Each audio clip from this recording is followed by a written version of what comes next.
ادھر ادھر اس طرف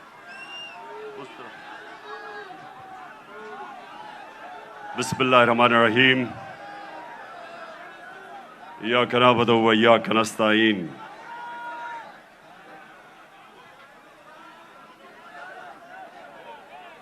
میں آج آپ سب سے جو اندر بھی بیٹھے ہیں اور جو باہر سارے لوگ کھڑے ہیں بیٹھ جاؤ تاکہ وہ دیکھ سکیں بیٹھ جاؤ نا وہ دیکھ سکیں یعنی صاحب بیٹھ جاؤ وہ دیکھ سکیں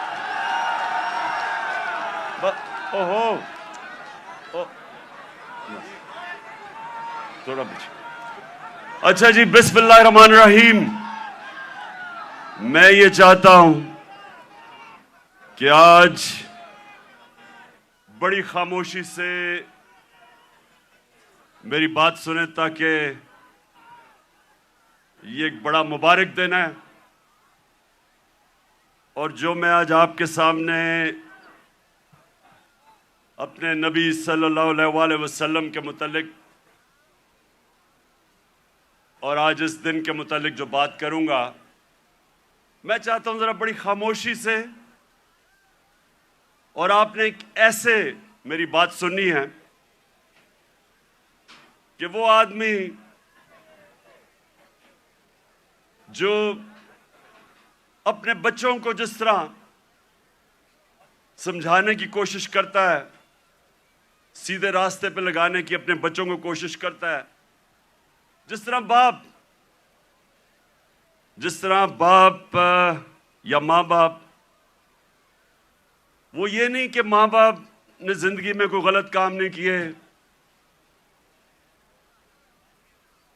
یہ نہیں کہ ماں باپ کوئی فرشتے ہوتے ہیں لیکن ماں باپ کی ہمیشہ یہ کوشش ہوتی ہے کہ ہم اپنے بچوں کو اپنی غلطیوں سے سیکھ کے ہم بچوں کو وہ سکھائیں تاکہ وہ غلطیاں نہ کریں جو ہم نے زندگی میں کی تھی تو میری کوشش یہ ہے کہ آج اپنی زندگی جو میں نے 70 سال کی زندگی گزاری ہے اس سے میں آپ کو اپنی قوم کو جس طرح میں اپنے بچوں کو بتاتا ہوں کہ میں نے زندگی سے کیا سبق سیکھے اور میری زندگی سیرت نبی سے بدلی کیسے میں کوئی اسلام کا اسکالر نہیں ہوں میں اپنے آپ کو کوئی عالم نہیں سمجھتا میں اپنے آپ کو ایک طالب علم سمجھتا ہوں جو ہر روز سیکھنے کی کوشش کرتا ہے لیکن اللہ کا شکر ہے کہ عاشق رسول ہونے کے لیے آپ کو کوئی ڈگری نہیں چاہیے ہمارے دل میں اگر اس کی اللہ محبت ڈال دیتا ہے تو وہ چاہے ان پڑھ ہو چاہے کوئی اسکالر ہو میں سمجھتا ہوں کہ وہ بڑا خوش قسمت انسان ہوتا ہے کیونکہ اس کی زندگی بدلنی شروع ہو جاتی ہے اگر جب وہ اپنے نبی سے عشق کرتے ہیں اور اس راستے پہ چلیں تو میں پہلے آپ کو یہ واضح کر دوں کہ میں صرف اپنی زندگی کے تجربے سے آپ کو آج بات کر رہا ہوں اس مبارک دن پہ کیونکہ دیکھیں میں نے ہر قسم کی زندگی دیکھی ہے کرکٹ سٹار گلیمر مغربی زندگی اپنا ملک ہر قسم کی میں زندگی پہ دیکھ کے تو آج آپ سے بات کر رہا ہوں سب سے پہلے ابھی آپ نے جو یہ فلم دیکھی اس میں دنیا کی تاریخ کا سب سے بڑا انقلاب آپ نے دیکھا دنیا کی تاریخ میں کبھی اتنا بڑا انقلاب نہیں آیا 622 سب یہ تاریخ یاد کر لیں کہ 622 میرے پیارے نبی صلی اللہ علیہ وسلم ہجرت کرتے ہیں مدینہ، 632 وہ دنیا سے چلے جاتے ہیں، پردہ کر دیتے ہیں۔ ان 10 سالوں کے اندر دنیا کی تاریخ بدل جاتی ہے۔ تو جو میں اپنے نوجوانوں کو آج، اپنی یوتھ کو، اپنے بچوں کو، ساروں کو جو میں آپ کے ذہن میں آج ایک چیز ڈالنا چاہتا ہوں کہ وہ کیا تبدیلی آئی ان لوگوں میں جو ابھی آپ نے فلم میں پہلے دیکھا کہ جن کی کوئی حیثیت نہیں تھی، جہالت تھی۔ 2 سپر پاورز، ایک مغرب میں اور ایک مشرق میں، کوئی بھی حیثیت ان لوگوں کی نہیں تھی۔ 10 سالوں میں یہ قوم بدلی اور انہوں نے دنیا کی امامت کی، جو آپ نے بعد میں دیکھا کہ ساری دنیا میں چھا گئے۔ تو وہ کیا چیز تھی؟ وہ ہمارے نبی صلی اللہ علیہ وسلم نے کس طرح ان لوگوں کو تبدیل کیا، کیسے ان کے کیریکٹر بدل گئے، کیسے لیڈرز بن گئے سب۔ مجھے افسوس سے کہنا پڑتا ہے کہ نہ ہمارے ملک میں، جو واحد ملک اسلام کے نام پہ بنا تھا، نہ ہی مسلمان دنیا پہ اس پہ کام ہو رہا ہے۔ ہمارے نوجوانوں کو، بچوں کو اسکولوں میں پتہ چلنا چاہیے کہ انہوں نے کیسے انسانوں کو تبدیل کیا۔ قرآن میں اللہ کہتا ہے، میں کبھی کسی قوم کی حالت نہیں بدلتا جب تک وہ قوم خود اپنی حالت بدلنے کی کوشش نہیں کرتی۔ وہ قوم کی حالت بدل گئی کیونکہ لوگوں نے اپنے آپ کو بدل لیا اور لیڈرز بن گئے۔ تو میں آج کوشش کروں گا کہ آپ کو میں پھر سے کہہ رہا ہوں، میں اسکالر نہیں ہوں، میں نے اپنی زندگی کے تجربے سے، جو میں نے مغرب کا پورا میں سسٹم اندر سے دیکھا ہوا ہے، تعلیم میں نے باہر لی، اس کے بعد ساری دنیا پھرا کرکٹ کی وجہ سے، پھر سیاست، پھر اپنا معاشرہ اندر سے دیکھا، تو میں اب آپ کو اپنے طور پہ بتاؤں گا کہ میرے نبی صلی اللہ علیہ وسلم نے کیسے چینج کیا ان کو۔ وہ لوگ پھر سے، جن کی کوئی حیثیت نہیں تھی، انہوں نے دنیا کی لیڈرشپ سنبھال لی۔ اور آج میں سمجھتا ہوں کہ ہمارا پاکستان ادھر ہی کھڑا ہے۔ وہ جو آپ نے پہلے حالات دیکھے تھے جہالت کے، ہم اس کے بڑے قریب کھڑے ہیں۔ اور ہم نے کیسے بدلنا ہے اپنے آپ کو؟ اگر ہم نے دنیا میں عزت سے رہنا ہے، اور اگر جو بہت بڑی خواب تھی پاکستان کی، علامہ اقبال، جو ان کی شاعری سے انہوں نے غلام ہندوستان کے مسلمانوں کو جگانے کی کوشش کی، اور ان کی شاعری کی قرآن کے اندر، ساری شاعری قرآن کے اندر ہے اور نبی صلی اللہ علیہ وسلم کی سنت کے اوپر ہے۔ اس کے اوپر انہوں نے جگانے کی کوشش کی ہندوستان کے مسلمانوں کو۔ اور وہ خواب کیا تھی کہ ہم ایک ایسا ملک بنائیں گے جو دنیا میں مثال بنے گا کہ حقیقی طور پہ اسلام کیا ہے۔ اور ان کی ساری نظر تھی وہ مدینہ کی ریاست، جدھر ایک مثال بنی تھی دنیا میں، جو ماڈل نے پھر اس کے بعد ساری دنیا پہ وہ پھیل گئے۔ 1000 سال تک مسلمان دنیا کی سپریم پاور رہے تھے۔ تو وہ میں پھر بھی میں پوری عاجزی سے کہتا ہوں کہ میں کوئی اسکالر نہیں ہوں، میں صرف اپنے تجربے سے اب بات کروں گا۔ دیکھیں، سب سے پہلے کیا ہوا، انہوں نے کیسے انسانوں کے کیریکٹر بدلے۔ انہوں نے کیا، انہوں نے سب سے پہلے انسانوں کو آزاد کیا، ذہنی طور پہ آزاد کیا، اندرونی طور پہ آزاد کیا، کیونکہ آزاد ذہنی بڑے کام کرتے ہیں۔ غلام ذہن کبھی کوئی چیز ایجاد نہیں کرتے۔ انوویشنز، انوینشنز، نئی ایجاد جو چیزیں ہوتی ہیں وہ آزاد مائنڈ کرتے ہیں، غلام نہیں کر سکتا. ایک غلام اچھا غلام ہی بنتا ہے، کاپی کرتا ہے. آزاد ذہن بڑے کام کرتا ہے، اور اس کی وجہ کئی 100 سال تک سارے دنیا کے ٹاپ سائنٹسٹ مسلمان تھے، اور وہ اس کی بنیاد رکھی گئی مدینہ میں. تو سب سے پہلے انہوں نے کیا کیا؟ میری زندگی میں جو سب سے بڑی رکاوٹ ایک انسان کی پرواز میں ہے وہ ہے خوف. اور میں بار بار یہ اپنی قوم کو بتاتا رہتا ہوں کہ جو خوف کا بت ہے اس کا توڑنا بڑا ضروری ہے. تو میرے نبی صلی اللہ علیہ وسلم تو جو قرآن تھی وہ چلتے پھرتے قرآن تھے. تو قرآن کے اندر جو واضح طور پہ لکھا ہوا ہے کہ جو لوگ ایمان لے آئے اللہ ان کے خوف دور کر دیتا ہے. خوف کا سب سے بڑا خوف موت کا. اللہ نے کہا زندگی موت میرے ہاتھ میں ہے.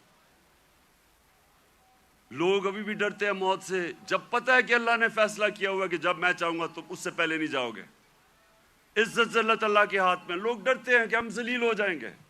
میں جب سے سیاست شروع کی لوگ مجھے کہتے تھے جی سیاست بہت بری چیز ہے، آپ کو ذلیل کر دیں گے وہ. اور پھر رسک، لوگ اپنی نوکریاں نہیں چھوڑتے، غلط کام کرتے ہیں، غلط آرڈر لیتے ہیں صرف اس لیے کہ جی میری نوکری نہ چلی جائے، میرا رسک نہ چلا جائے. اللہ نے کہا وہ میرے ہاتھ میں ہے. یہ بڑا امپورٹنٹ ہے آپ کے لیے سمجھنا کہ وہ کیسے چینج آئے مدینہ کے لوگوں. وہ آزاد ہو گئے، ان کی پرواز اوپر جانی شروع ہو گئی. میں اپنی زندگی سے آپ کو بتاؤں، جیسے جیسے اللہ نے، اور جو اس کا سب سے بڑا تحفہ ہے ایمان کا، جیسے جیسے میں نے نبی صلی اللہ علیہ وسلم کی زندگی کو پڑھنا شروع کیا، سیرت نبی کو سمجھنا شروع کیا، تو یہ آہستہ آہستہ میرے بت ٹوٹتے گئے. یہ نہیں کہ میرے میں بھی خوف نہیں تھا، میرے میں بھی خوف تھا. مجھے بھی یہ ہوتا تھا کہ جی لوگ مذاق اڑائیں گے، لوگ ہنسیں گے آپ کے اوپر. مجھے بھی میں تو بلکہ زیادہ، مجھے بچپن میں بہت ہی شرم آتا تھا، تقریر ہی نہیں ہوتی تھی لوگوں کے سامنے. تو مجھے ہمیشہ خوف ہوتا تھا کہ اچھا جی لوگ مذاق اڑائیں گے. جیسے جیسے ایمان آتا گیا، میں نے نبی کی سیرت سمجھتا گیا، آہستہ آہستہ یہ بت ٹوٹتے گئے. پہلا بت جو میرا ٹوٹا وہ یہ کہ یہ جی آپ ذلیل ہو جائیں گے، آپ کو اگر پولیٹکس میں آئیں گے آپ ذلیل ہو جائیں گے. یہ جو بت ہے یہ میں آپ سب کو آج بتا رہا ہوں، یہ اس لیے کہ ہماری ایمان کمزور ہوتا ہے. آج جتنا مجھے، جب سے میں سیاست میں آیا ہوں، جتنا مجھے برا بھلا کہا گیا، اگر مجھے ذلت کا ڈر ہوتا تو میں بڑی پہلے چھوڑ کے چلا گیا ہوتا. جس طرح کے میرے اوپر ذاتی اٹیکس، ہر قسم کے میرے اوپر، جس طرح کی انہوں نے گندگی میرے اوپر پھینکی ہے 20 سالوں میں، 26 سالوں میں، کسی اور سیاستدان پہ نہیں پھینکی. فیملی کو نہیں چھوڑا، گھر کی خواتین، کسی کو نہیں چھوڑا انہوں نے. لیکن کیا یہ اب آپ کے سامنے ہے، میں اپنی ساری قوم کے سامنے کہہ رہا ہوں، کیا مجھے انہوں نے ذلیل کرنے میں کامیاب ہو گئے؟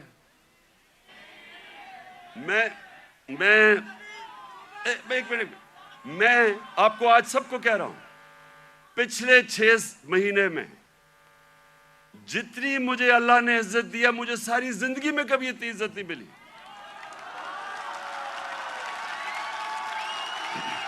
تو اس کا تو میں آپ کے سامنے ہوں. سنیں غور سے سنیں.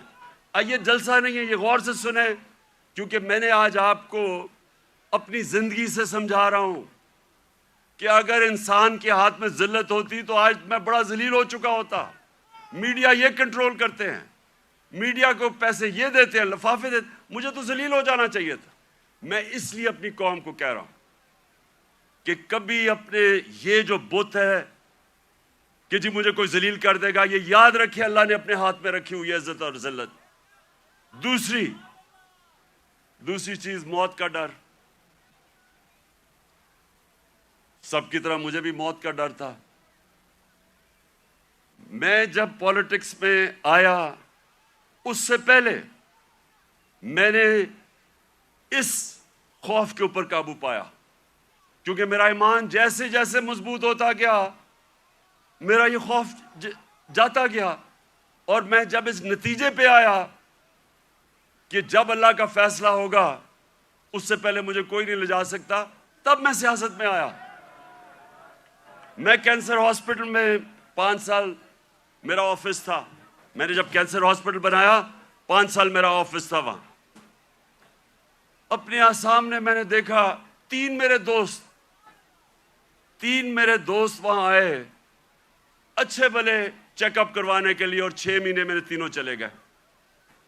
تو یہ جو ہم سمجھتے ہیں کہ ہم اگر سیف کھیلیں گے تو شاید ہم موت سے بچ جائیں گے، یا کہ ہم اگر اپنے ایمان کے مطابق چلیں گے تو شاید جلدی موت آ جائے، یہ غلط فہمی میں نکال دیں اپنے ذہن سے۔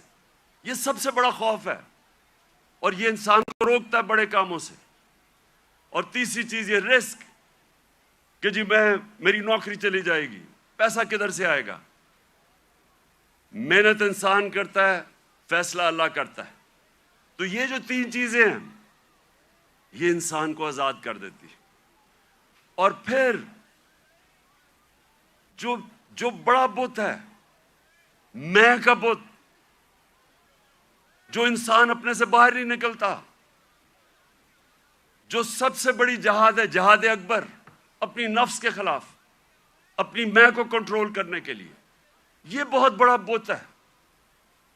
اپنی ذات کے لیے، اپنے آپ کے لیے انسان سمجھتا نہیں ہے کہ اس کو اللہ نے کتنا بڑا مقام رکھا ہے۔ اس کی ویژن، جو انسان اپنے لیے زندگی گزارتا ہے وہ چھوٹا سا انسان بن جاتا ہے۔ جتنا مرضی اللہ اس کو نواز دے، جتنے مرضی پیسے دے دے، علم دے دے، جو اپنی ذات کے لیے زندگی گزارتا ہے وہ آج تک دنیا کی تاریخ میں بڑا انسان نہیں بن سکا۔ لوگ کس کو یاد رکھتے ہیں؟ ہم بڑے ہو رہے تھے لاہور میں تو سارے گنگا رام کو یاد رکھتے تھے۔ گنگا رام کو کیوں؟ اس نے ہسپتال بنایا تھا انسانوں کے لیے۔ سارے جو اللہ کے برے صغیر میں بڑے بڑے جو صوفی آئے، ولی اللہ آئے، آج بھی ان کے مزاروں پہ دیکھیں لاکھوں لوگ جاتے ہیں۔ کیوں جاتے ہیں؟ کیونکہ وہ انسانوں کے لیے آئے تھے، وہ سب عاشق رسول تھے، وہ سارے ان کی زندگی انسانوں کے لیے تھی، اور انسانوں سے پیار کرتے، عزت دیتے۔ سو یہ جو بت ہے، جب انسان اپنے سے باہر نہیں نکل سکتا، تو میرے نبی صلی اللہ علیہ وسلم نے مدینہ میں اس طرح لوگوں کو آزاد کیا۔ پھر انہوں نے معاشرے کو چینج کیا۔ انہوں نے، اب کیونکہ میں نے برطانیہ کا نظام دیکھا ہے، ادھر میں نے اندر سے کئی سال رہا اور وہاں سسٹم سٹڈی کیا، یونیورسٹی وہاں گیا۔ اب دیکھیں انہوں نے مدینہ میں سب سے پہلے چیز کیا کی؟ انہوں نے سب سے پہلے عدل اور انصاف قائم کیا۔ یہ آپ کے لیے بڑا امپورٹنٹ ہے سمجھنا۔ عدل اور انصاف کا مطلب ہوتا ہے rule of law. Rule of law کا مطلب ہوتا ہے سب لوگوں کے لیے ایک قانون، قانون کے سامنے سب ایک برابر، کوئی قانون سے اوپر نہیں ہے۔ یہ بڑا ضروری ہے آپ کو سمجھنا، کیونکہ بدقسمتی سے پاکستان میں ہم نے رول آف لا دیکھا ہی نہیں ہے۔ میں جب شروع میں گیا برطانیہ تو پہلی دفعہ میں نے رول آف لا دیکھا، کوئی قانون کے اوپر نہیں۔ وہ جا رہا، ان کا جو پرائم منسٹر ہے اس کی جرت نہیں ہے قانون توڑنے کی۔ ہم نے جب شروع میں دیکھا جو ان کا برطانیہ کا جو شہزادہ تھا پرنس چارلز، اس کو ٹریفک وارڈن نے روک کے فائن کر دیا، وہ سپیڈ کر رہا تھا۔ وہاں کوئی قانون سے اوپر نہیں تھا۔ ابھی آپ نے دیکھا کہ برطانیہ کا پرائم منسٹر جو کہ باہری اکثریت سے جیتا تھا، اس کو صرف نکال دیا گیا اس وجہ سے کہ انہوں نے کہا کہ اس نے جو لوگوں کے لیے قانون بنایا تھا سوشل ڈسٹنسنگ کا کرونا کے دوران، اس نے اس کے اوپر عمل نہیں کیا، اس پہ نکال دیا۔ قانون کی بالادستی، اور یہ میرے نبی صلی اللہ علیہ وسلم نے مدینہ میں کہا کہ میری بیٹی بھی اگر جرم کرے گی تو اس کو سزا ملے گی، کوئی قانون سے اوپر نہیں ہے۔ انہوں نے جو عدل اور انصاف کا نظام قائم کیا، یہ یاد رکھیں کہ پہلے عدل اور انصاف آیا پھر خوشحالی آئی، یہ نہیں کہ پہلے خوشحالی آئی اور پھر انصاف ہوا۔ انصاف کی وجہ سے خوشحالی آتی ہے معاشرے میں۔ جو آج دنیا کے اندر ایک انڈیکس ہے، اسے کہتے ہیں رول آف لا انڈیکس، کہ کن معاشروں میں دنیا میں قانون کی بالادستی ہے اور کن معاشروں کے اندر جنگل کا قانون ہے، یعنی جس کی لاٹھی اس کی بھینس۔ آپ کو حیرت ہوگی سن کے کہ جس ملک میں سب سے زیادہ قانون کی حکمرانی ہے، یعنی انصاف ہے، جو مدینہ کی ریاست میں قائم کیا گیا، وہ ہے سوئٹزرلینڈ۔ سوئٹزرلینڈ میں 99.9% رول آف لا انڈیکس ہے، یعنی مکمل انصاف ہے وہاں کوئی انسان قانون کے اوپر نہیں ہے۔ سب سے خوشحال جگہ ہے سوئٹزرلینڈ، وسائل ہے ہی نہیں۔ اور سب سے کم رول آف لا انڈیکس پہ کون ہے؟ نائجیریا، 7%۔ وہ ہے تقریباً 100%، وہ ہے 7%۔ نائجیریا سب سے زیادہ افریقہ میں تیل نائجیریا میں ہے، اسے تو بڑا امیر ہونا چاہیے وسائل کے حیثیت سے۔ سوئٹزرلینڈ میں تو سوائے گائے اور پہاڑوں کے ہے ہی کچھ نہیں، وہ سب سے خوشحال ہے۔ اور نائجیریا میں سب سے زیادہ غربت ہے، کیونکہ قانون ہی نہیں ہے، انصاف ہی نہیں ہے۔ وہاں بھی اوپر تکڑے لوگ بیٹھے ہوئے ہیں جو کہتے ہیں ہم قانون کے اوپر ہیں، قانون صرف کمیوں کے لیے ہے۔ ادھر بھی کوئی وہ ملک جدھر افریقہ میں سب سے زیادہ تیل ہے، وہاں غربت ہے، کیونکہ صرف 7% رول آف لا انڈیکس ہے۔ اور آپ کو افسوس ہوگا کہ تقریباً ساری مسلمان دنیا 20% سے کم ہے، پاکستان بھی 10% سے کم ہے، ہمارا یہ حال ہے۔ تو کیسے خوشحالی آئے گی؟ کیونکہ ہم نے جو میرے نبی صلی اللہ علیہ وسلم نے مدینہ کی ریاست میں جو پرنسپل سیٹ کیے تھے، نمبر 1 تھا انصاف۔ وہ آپ کے سامنے تماشا ہو رہا ہے ملک میں، جو طاقتور ہے وہ اپنا ہی پروسیکیوٹر بھی رکھ رہا ہے، نیب کا ہیڈ بھی اپنا، ایف آئی اے بھی، اور بچتے بھی جا رہے ہیں۔ اور جیلوں کے اندر پھنسے ہوئے بیچارے غریب لوگ۔ آپ جیلوں والے جو غریب لوگ ہیں انہیں بھی کہیں جی اپنا پروسیکیوٹر لا لیں، وہ سارے بچ جائیں گے۔ اور پھر یہ بار بار میں اپنی قوم کو وہ حدیث سناتا ہوں کہ میرے نبی نے کہا، نبی صلی اللہ علیہ وسلم نے کہا کہ تمہارے سے پہلے بڑی قومیں تباہ ہوئیں جدھر چھوٹے چوروں کو جیلوں میں ڈالتے تھے اور بڑے ڈاکوؤں کو آپ پکڑتے نہیں تھے۔ یہ تباہی کا انہوں نے بتایا۔ اور آج آپ دنیا میں دیکھ لیں، جو ملک بڑے ڈاکوؤں کو نہیں پکڑ سکتا وہ غریب ہیں سارے، وسائل کے باوجود۔ سو نمبر 1 پرنسپل انہوں نے سیٹ کیا رول آف لا۔ نمبر 2، اور رول آف لا کے ساتھ میرٹ، کیونکہ جدھر انصاف ہوتا ہے ادھر ہی میرٹ ہوتی ہے۔ آج آپ مغربی یہ ملک پہ چلے جائیں، سارے جتنے امیر ملک ہیں سب 90% سے زیادہ رول آف لا ہے، اور رول آف لا کے ساتھ میرٹ آ جاتی ہے۔ اور دوسری چیز، میرے نبی صلی اللہ علیہ وسلم نے امر بالمعروف و نہی عن المنکر، وہ جو اللہ کا حکم ہے کہ ساری عوام کو اللہ کا فرمان ہے کہ تم نے اچھائی کے ساتھ کھڑا ہونا اور برائی کے خلاف کھڑا ہونا ہے، یہ ہے بیسز ایک مہذب معاشرے کی۔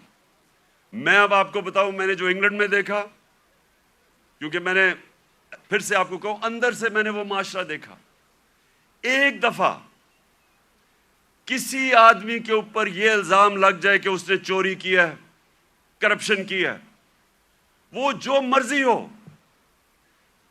سارا جو اس کے دوست بھی ملنا چھوڑ دیتے ہیں، ان کے ملنے والے بھی ان کو ملتے نہیں ہیں، وہ جاتے ریسٹورنٹس میں جاتے ڈرتے ہیں۔ کیوں؟ ہمارے وہ جو